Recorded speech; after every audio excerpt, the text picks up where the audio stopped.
o conceito de popular, né? Porque a gente tem um conceito de popular bem torto também, né? O que eu quero dizer, popular é o que aparece na TV, muito no Brasil, isso é muito forte ainda. Então a música, tem até um comentário aqui que a música se torna popular quando ela é popular em um lugar, na verdade, né? Você pega, por exemplo, quando estoura o fenômeno de músicas do norte, a gente fala assim, meu Deus, agora essa música se tornou popular. Não, mas o cara fazia show para 50 mil pessoas antes. No Vendia Pará. milhões de discos no Pará. Como assim virou popular a hora que chega Não, aqui o próprio também? Reginaldo Rossi. Então, O Reginaldo excelente Rossi Aham, era assim, não andava na rua. sim. Lá na maior parte dos estados do Nordeste, ele não andava na rua. E no Sudeste, ele só começou a ficar conhecido quando ele foi na Globo. E isso foi décadas depois. Já era mais pro final da carreira do Exato, Reginaldo Rossi, tanto que ele, inclusive. a impressão que eu tenho sendo do Sudeste é que ele ficou famoso e morreu. É. Sendo que não, na verdade, sei lá, 3/4 da carreira dele, o cara foi um dos maiores sucessos do Brasil, só que restrito num lugar em que acho que só aquelas emissoras.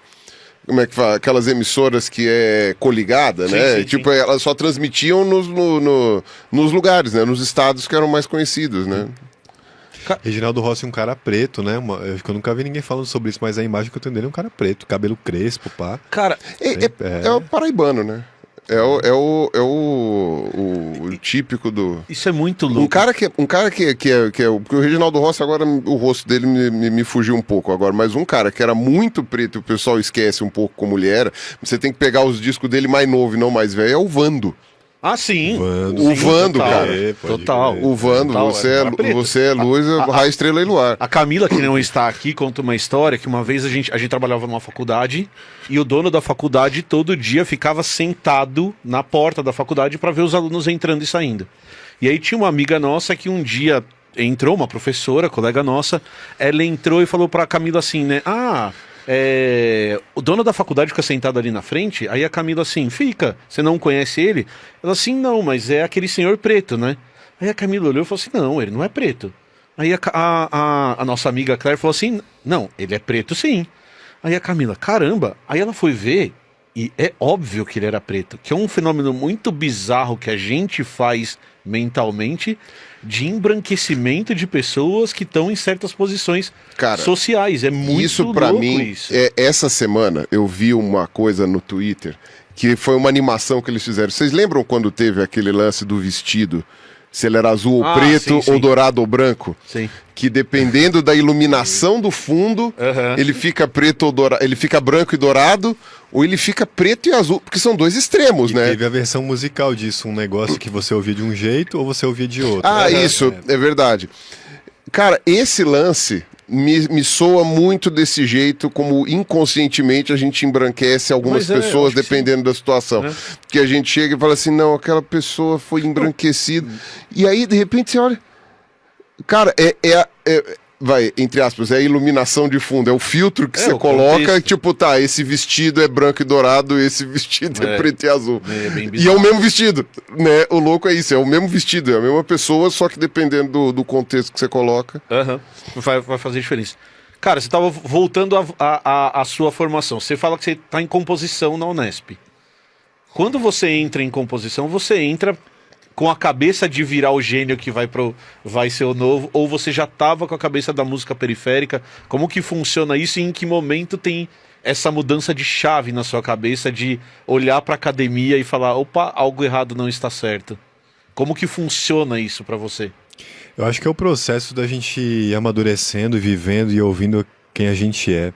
Eu acho que a coisa mais difícil do mundo, parece uma frase meio sentimental, meio frase de Instagram, mas uma das coisas mais difíceis é a gente conseguir dar conta daquilo que a gente é.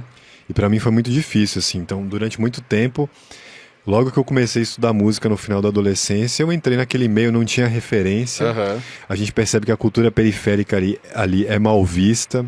A gente percebe que nesses lugares, no conservatório, depois na faculdade, tudo aquilo que é popular é mal visto, não é legal, pega mal. Então a gente entra, tenta se adequar, só que, mano, não tem como, né? Você volta pra sua casa depois, você começa a perceber as suas origens e o funk fez parte da minha vida. Então acho que até antes da faculdade que você colocou, da Unesp, o funk fez parte da minha vida organicamente.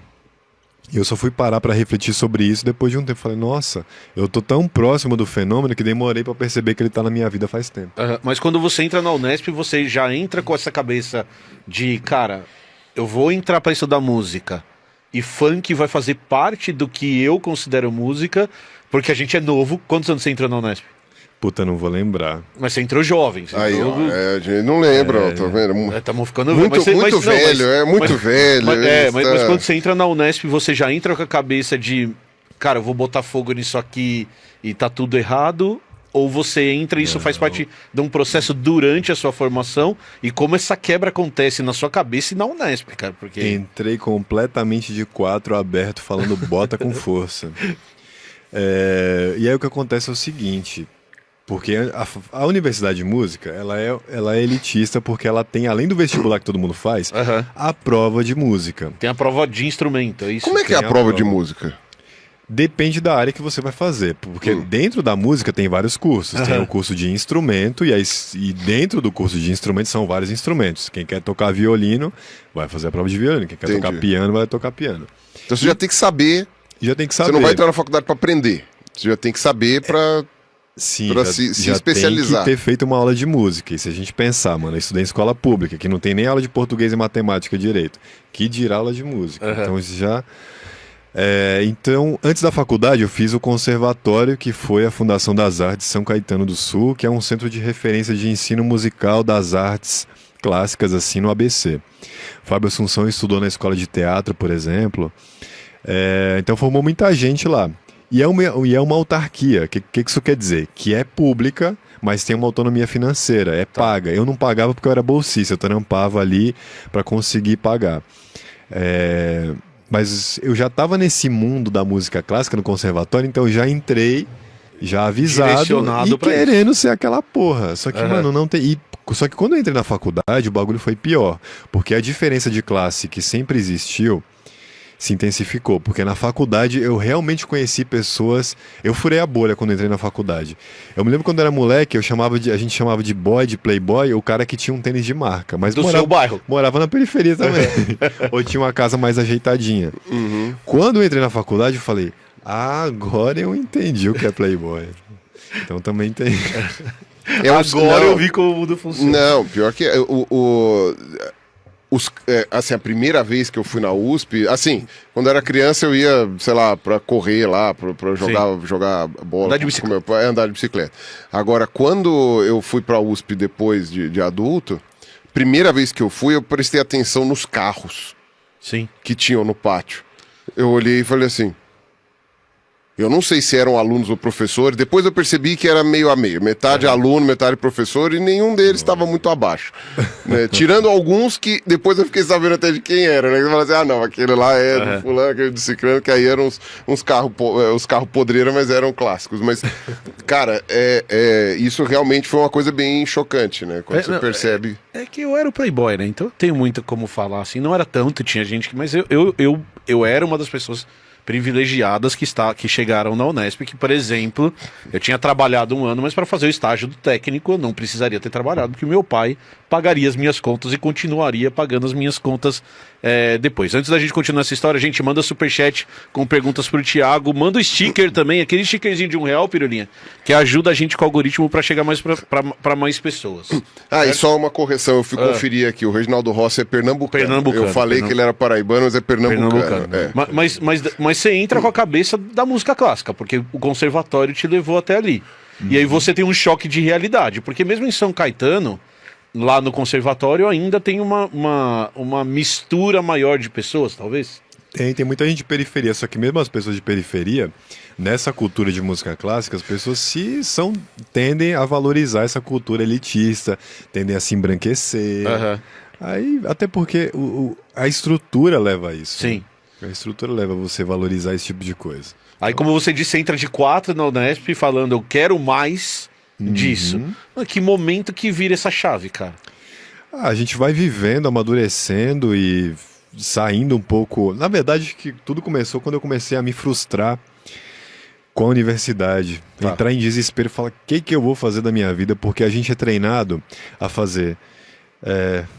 bacharelado, Aham. mestrado, doutorado e dá aula em uma universidade. Tipo um Exato. esquema de pirâmide que você é treinado para ser um deles. É um né? treino, E aí eu falei... E você já percebe desde cedo que não tem vaga pra todo mundo. Ou seja, você Não, ainda não tem tem que como. ganhar Verdade. do amiguinho que tá do seu lado. Não Você tem que- como. tem essa eu, parada. eu lembro que a gente é tão treinado pra esse negócio que teve um momento que eu cheguei à conclusão, pra mim, que eu falei que eu não queria prestar concurso. Sim. Cheguei a essa conclusão. E foi uma aceitação, porque eu fui treinado pra isso. Em determinado momento eu falei assim, cara, mas pra que eu vou fazer isso? Né? Eu vou ser mais um no moedor de carne pra traumatizar terceiros. Né? Eu vou sair de traumatizado pra traumatizar. Eu falei, pra que eu vou fazer isso? Aí eu falei que não. Cara, quando eu comuniquei isso aos meus Não, é colegas, desesperador. era quase como se eu estivesse comunicando que eu tinha uma doença terminal. Assim, eu chegou e falei assim, não... Mas o que você vai fazer da vida? O que você vai fazer? Eu falei assim, não, mas eu não quero prestar concurso. Tipo, ficou todo mundo olhando com uma cara assim, como Porque se eu o único tivesse... caminho é esse, né? Como se eu tivesse O uma único doença, caminho é assim, esse, tipo... O único caminho é esse. Perdemos, coitado. Tá, mas hoje a coisa tá um pouco mais ampla, as pessoas estão percebendo, até porque não teria como, né? Mas isso pra mim foi realmente muito chocante. Então isso que você tá falando é assim, a faculdade de música é a mesma coisa também, então... Dia 10, agora eu vou voltar na Unesp. Eu também sou filho da Unesp. E o título da minha palestra é Deu Tudo Errado. Nessa história que você tá falando. Deu tudo errado. Eu vou falar porque é uma palestra sobre isso, cara. Porque afinal É de sobre... contas você é um mal sucedido, Não, mal deprimido e chato. Que é sobre isso, é sobre essa percepção da quebra. Sim. Que, cara, você tá ali dentro e você tá sentindo que tem alguma coisa errada, né? É muito bizarro isso, né? Que esse caminho não é pra todo mundo, sei lá. Sim, mas eu acho que antes de perceber, primeiro a gente percebe que a universidade se tornou mais acessível, mas os concursos mais restritos. Exato. Aí você fala, opa, esse número vai dar ruim. Mas antes disso, antes de perceber isso, eu percebi a origem dos meus professores. Tá. Falando, eu estudei, eu lembro de uma professora falando, eu estudei no Colégio Bandeirante, aí depois fui fazer mestrado em Nova York. Minha filha, você sabe onde meu pai tava? A minha avó não sabe ler.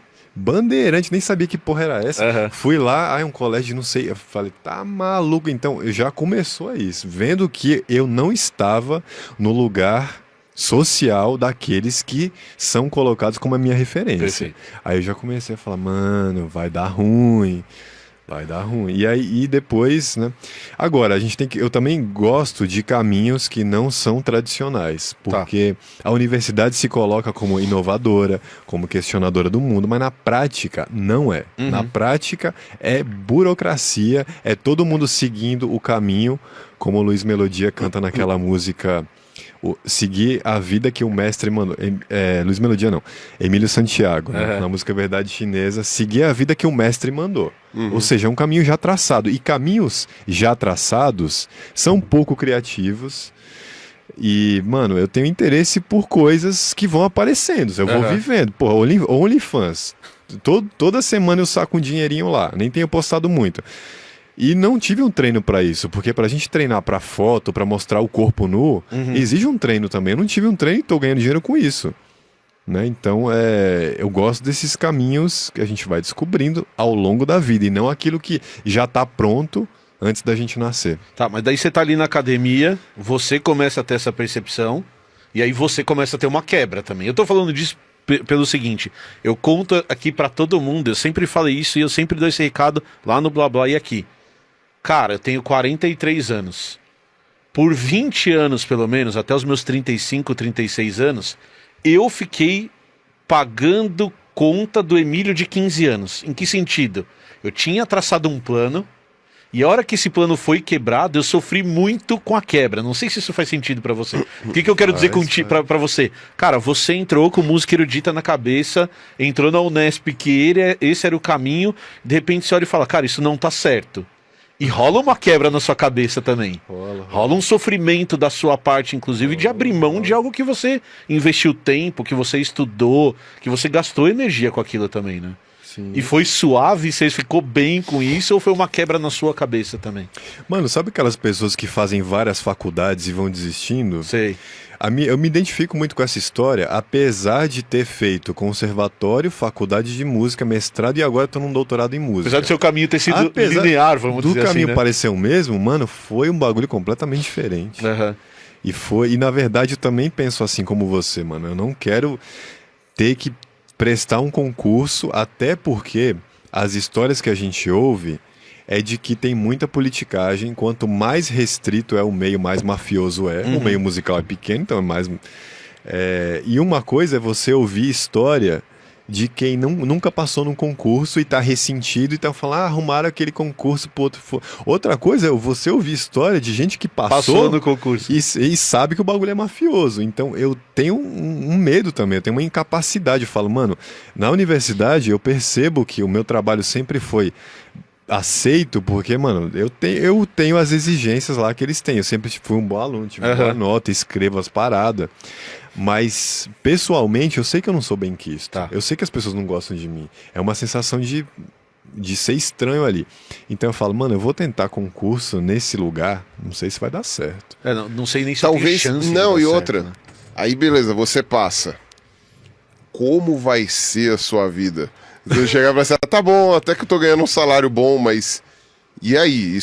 E vai ser tolerar? Porque se você tá falando que as pessoas não têm uma grande simpatia, ou pelo menos não se sentem tão à vontade contigo, você pode até ser que eles... te deixem passar... Te deixem não, mas que você seja tão bom ali na prova, uma coisa assim, que os caras falam, tá bom, o cara passou. Como vai ser a sua vida numa docência em que aquelas pessoas vão ser suas colegas por 30 anos? Cara, é uma coisa que, se você for parar pra pensar, às vezes o concurso seria a parte mais fácil, cara.